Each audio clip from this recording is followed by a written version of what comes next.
libertad, igualdad, propiedad y seguridad.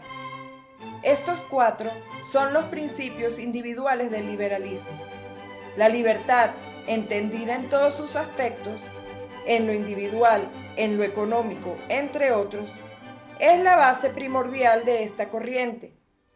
El bien común y el fin último para la sociedad liberal es la felicidad, la cual, según esta ideología, es inalcanzable sin libertad.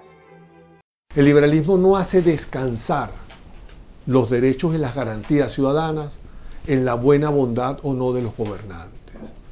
Si hay una concepción política, filosófica, que promueve intelectualmente con mucha fuerza la institucionalización de las reglas de la conducta y del rigor en el debate público y en el ejercicio del poder, es precisamente el liberalismo. Por otro lado, los principios políticos del liberalismo son 3. El primero es la separación de poderes en ejecutivo, legislativo y judicial. En segundo lugar, la Constitución como el conjunto de leyes que rige la vida del país y la presencia de un gobierno representativo. El último es el principio de la soberanía nacional y de la soberanía popular. Económicamente, se plantea la libertad como la no intervención estatal. Al pedir que el Estado no interfiera con ciertas relaciones sociales o que no haga que ciertas relaciones sociales se impongan sobre otras, pues está comportándose bajo la expectativa liberal. Sin embargo, como toda ideología, tiene ciertos límites. Un primer límite importante que tiene el liberalismo es que el liberalismo, en cierta manera, promueve, justifica e incluso permite, como concepción de orden político, la difusión de ideas, doctrinas, puntos de vista que sean, en cierta manera, razonables. Esto es, puntos de vista que tengan como propósito central que ninguna de ellas promueva su propio punto de vista usando el poder del Estado para imponérselo a los demás. Creo que ese es el límite del liberalismo. Pero para comprender bien estas bases del liberalismo, es necesario profundizar un poco más en su historia. El liberalismo surge cuando hace la crisis el mundo medieval, es el rasgo más resaltante de la modernidad, en el entendido que en la modernidad el hombre cobra protagonismo de sí mismo, empieza a ser objeto de los estudios. Todo lo que se haga es por, de y para el hombre. Y eso se va a ver más claramente patente, no tanto en el mundo renacentista, pero sí en el proceso que se va a vivir a partir de mediados del siglo XVII, con el desarrollo de lo que se conoce como la Ilustración, que buscando hacer ciencia y conocimiento para desarrollar al hombre, entre otras cosas, se va a concebir que el hombre tiene la necesidad de satisfacer sus necesidades, tanto materiales como especialmente intelectuales, morales, espirituales, etc. Esto significó entonces un desarrollo de la filosofía como madre de toda la ciencia para dar explicación a estas cosas que el hombre venía haciendo para sí mismo, ¿no? Hay un hecho que se presenta en Inglaterra que pocos lo recogen, ¿no?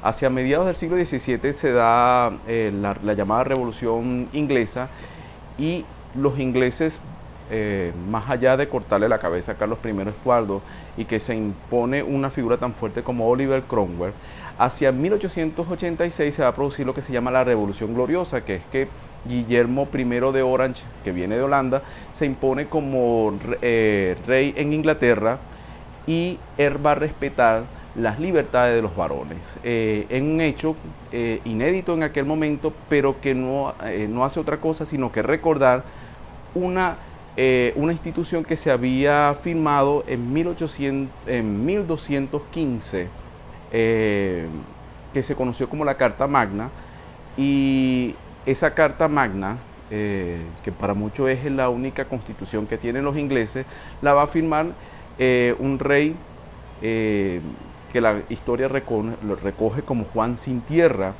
pero que en poco más, palabras más, palabras menos, lo que Juan se proponía se comprometía, mejor dicho, y a partir de Juan todos los reyes ingleses se comprometían a respetar las libertades. Ya no puede ser su voluntad la única que permita la autopropulsión, o mejor, la propulsión de los pueblos y de las naciones y de las sociedades.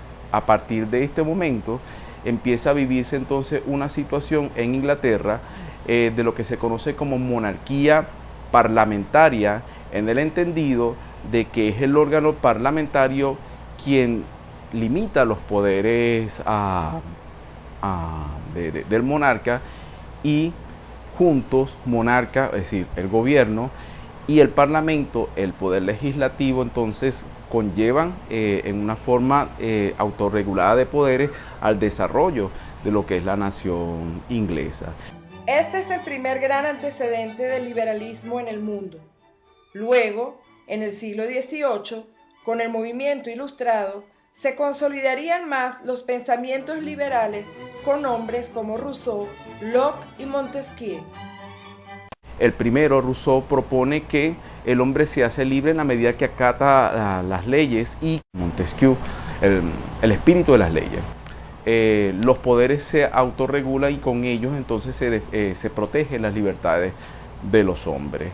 Estas ideas van a subyacer durante el siglo XIX y van a ser recogidas por diversos hombres y en diversas sociedades, y en algún momento ellos van a saltar a la práctica estas ideas. Otro de los autores relevantes para el liberalismo fue John Locke, cuyo planteamiento principal es la preservación de los derechos individuales, los cuales se anteponen al Estado. Luego se produjeron otras dos revoluciones de índole liberal. La primera fue la Revolución de Independencia Americana en 1776. Significó una ruptura entre la sociedad colonial y la monarquía inglesa, ya que se criticaban las leyes impuestas por el rey. ¿Cuál es el primer país que tiene un gobierno liberal? Serían los Estados Unidos, la primera nación en el mundo en estos términos, político, económico y social, en términos liberales. Además, fue la primera nación en proponer y ejercer la primera constitución del mundo. Luego, en 1789, se produjo la Revolución Francesa, inspirada en el movimiento liberal americano. Aparte de ser un fenómeno político, es un fenómeno también más en esencia social, porque es la que presenta más claramente por primera vez para la sociedad la necesidad de la defensa de los intereses particulares del ciudadano ante el poder desmedido de un grupo de hombres, o especialmente la del rey. Los franceses hacen una constitución siguiendo los pasos de los americanos, pero es la primera vez en la cual se incluye la Declaración de los Derechos del Hombre y del Ciudadano. Esto marcó un paso importante para el liberalismo moderno, que es uno de los pilares fundamentales de la democracia moderna. El liberalismo no es común a cualquier régimen político, es no común, es necesario, fundamental en cualquier régimen que quiera ser reconocido democrático por los países del mundo, claro está. Hoy en día, según el índice de democracia que cada año elabora The Economist, para el 2011, 52 países eran de régimen autocrático. Agrupaban al 37,6% de la población mundial en comparación con el 11,3% de los países con democracias plenas. A pesar de que existen organizaciones internacionales en las que participan la mayoría de ellos, como la ONU, en la cual se les incita a seguir parámetros liberales esenciales como los derechos humanos. Aún hay quienes debaten si el liberalismo es el camino correcto a tomar. El liberalismo es una ideología histórica concreta y no es solo una actitud política. Pero todas las doctrinas posteriores al liberalismo, incluso las críticas al liberalismo, han estado enmarcadas, al menos en el occidente democrático, en esa estructura liberal constitucional de los estados, y que por supuesto tienen que garantizar un espacio a la sociedad para existir. todo gobierno tiende a no ser liberal, todo gobierno tiende a expandir o querer expandir su foco de autoridad. Y en ese sentido, cualquier autonomía social va a tender a tener un origen liberal. Ahora bien, las diferencias que surgen entre los sistemas autocráticos y los liberales contrastan tanto en materia política y social como en la económica, religiosa y cultural. El liberalismo consigue más bien que los buenos gobiernos son productos de procesos institucionalizados, donde la ley y las reglas de juego político, económico y social, las reglas que rigen la vida pública y privada de la sociedad y de sus ciudadanos, esté bien sustentada, esté bien clarificada. Rechaza cualquier tipo de discrecionalidad amplia o pequeña que pueda distorsionar la vida pública y política. De tal manera que los gobiernos tienen la personalidad de la fortaleza y calidad de las instituciones de una sociedad. Luego, si un gobierno es un gobierno autoritario, abusador, irrespetuoso, violador de garantías y preceptos constitucionales y sobre todo aún amenazador o en buena forma también violador de derechos humanos, ese gobierno lo que está reflejando es una sociedad cuyas instituciones no funcionan, donde hay una profunda debilidad en el sistema de creencias y valores, pero más aún y más de fondo, una sociedad donde la tradición y las costumbres, que solo son posibles constituirlas por las reglas y hábitos sociales, prácticas que se van generando y sedimentando a través de la ley, prácticamente no existen. Con la crisis de esta última década, la crisis derivada del 11 de septiembre, el resurgir del estado de seguridad y la amenaza del terrorismo, junto con la crisis económica concreta del mundo capitalista después del 2008,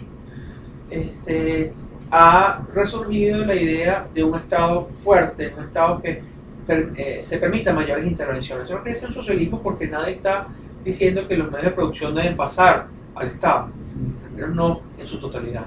Es un poco sospechoso del progresismo, porque a veces la idea del progreso ha sido acompañada de las atrocidades más terribles en la historia de la humanidad. Pero, viniendo el caso, si entendemos por progreso bienestar social, calidad de vida, crecimiento y riqueza, no solamente económica, sino social en términos generales, por supuesto que la difusión de ideas, la innovación y la creatividad que esta difusión permite y estimula son claves esenciales para el crecimiento y el bienestar de cualquier sociedad. Una sociedad donde la creatividad y la innovación está prácticamente censurada, no es permitida, o peor aún, no es recompensada, no es estimulada. En una sociedad donde cada quien haga lo que haga, siempre va a tener la misma recompensa que aquel que nunca hace nada, ya sea porque no quiere hacerlo o porque lamentablemente no puede hacerlo, es una sociedad que está destinada al fracaso. Luego, la difusión de ideas permite la creatividad y la innovación, que son las claves esenciales de cualquier sistema económico para que pueda producir riqueza y bienestar. Luego, es muy difícil que una economía prospere bajo un régimen no liberal. Como tal, se ha concebido al liberalismo como un sistema centropolítico que funciona como base para desarrollar una democracia en la modernidad. Efectivamente pienso que es una posición de centro en la medida que el gran problema central, y sobre todo políticamente central del liberalismo, es dotar a una concepción política de justicia apropiada para una sociedad democrática. Digamos que el gran reto del liberalismo es que el liberalismo ofrece desde este punto de vista una concepción política que pueda justificar un orden político democrático, esto es, un orden político dentro del cual pueda tener difusión, profesión e incluso hasta militancia y promoción diversas concepciones del mundo y de la vida.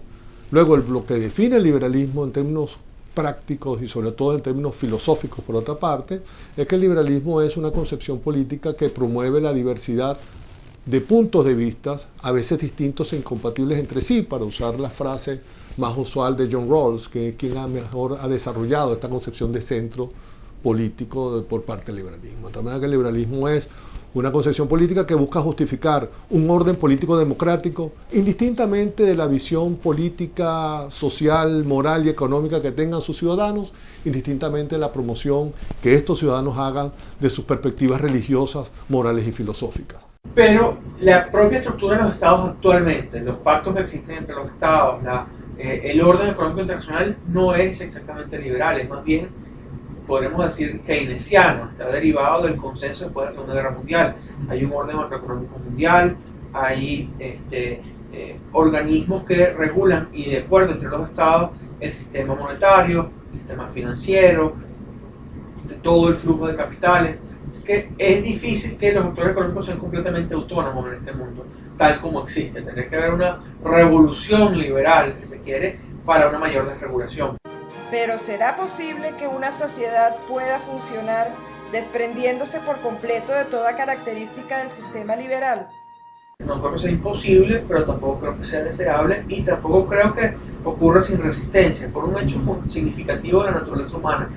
Si algo dicen casi todas las doctrinas políticas de la historia, y una cosa son las doctrinas de comportamiento humano concreto en las sociedades, es que para bien o para mal los seres humanos quieren, desean un mayor ámbito de libertad. Sería una sociedad evidentemente que no habría ningún estímulo para la superación personal, para la difusión de nuevas ideas. Sería una sociedad además temerosa, tendría temor a dar pasos, si se quiere, de riesgos calculados o meditados para proceder a nuevas prácticas sociales y a nuevas formas de entendimiento público y político. Sería una sociedad además que tuviese un gran problema de poder comprender que una sociedad implica pluralismo de puntos de vista. Sería más que todo no tanto una sociedad plural, sino una comunidad homogénea, es decir, donde se impera un solo punto de vista, como pueden ser, con mucho respeto, algunas comunidades religiosas. Un kibutzim, por ejemplo, tiene un solo punto de vista religioso que marca desde ese punto de vista toda la diversidad de relaciones que pueden surgir en un kibutz judío.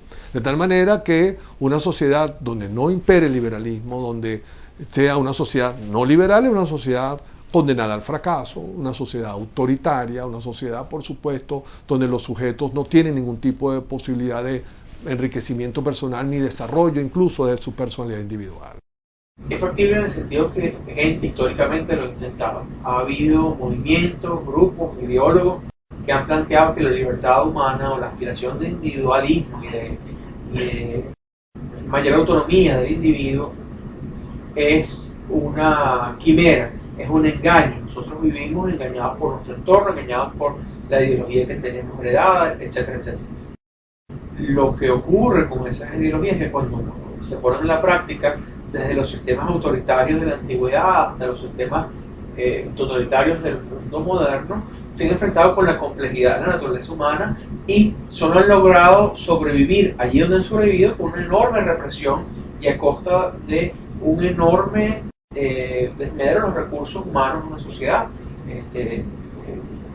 Solo en sociedades muy arcaicas, muy tribales y pequeñas, eso se ha logrado de una manera estable.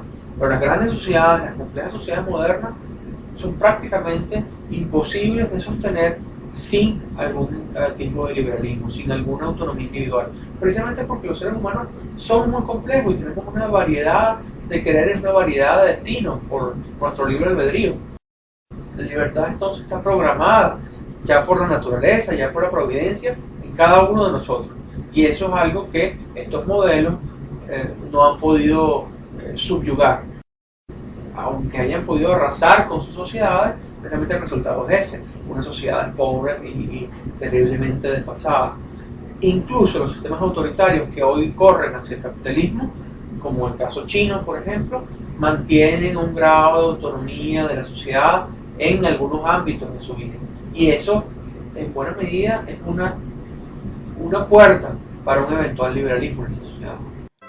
Desde luego, cada líder tiene su perspectiva acerca de cómo manejar un país, pero hay que reconocer que algunas son bastante erróneas e incluso peligrosas, porque a veces pueden llevar a una nación a su decadencia.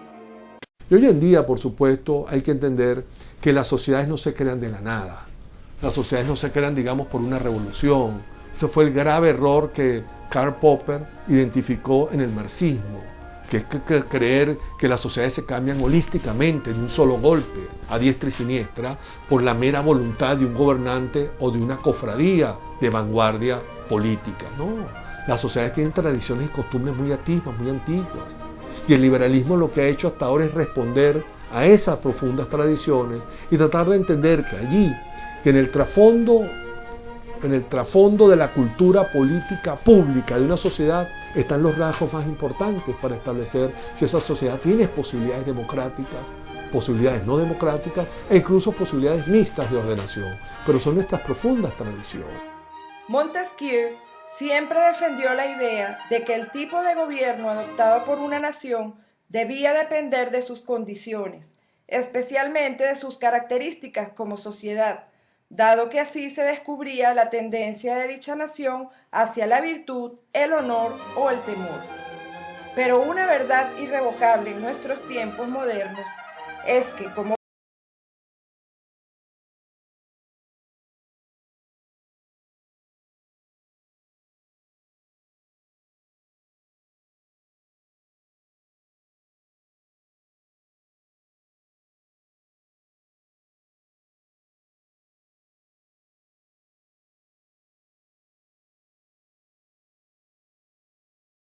proteger estos derechos y libertades, porque a fin de cuentas, como Thomas Jefferson escribió en la Declaración de Independencia de Estados Unidos, all men are created equal, es decir, que todos los hombres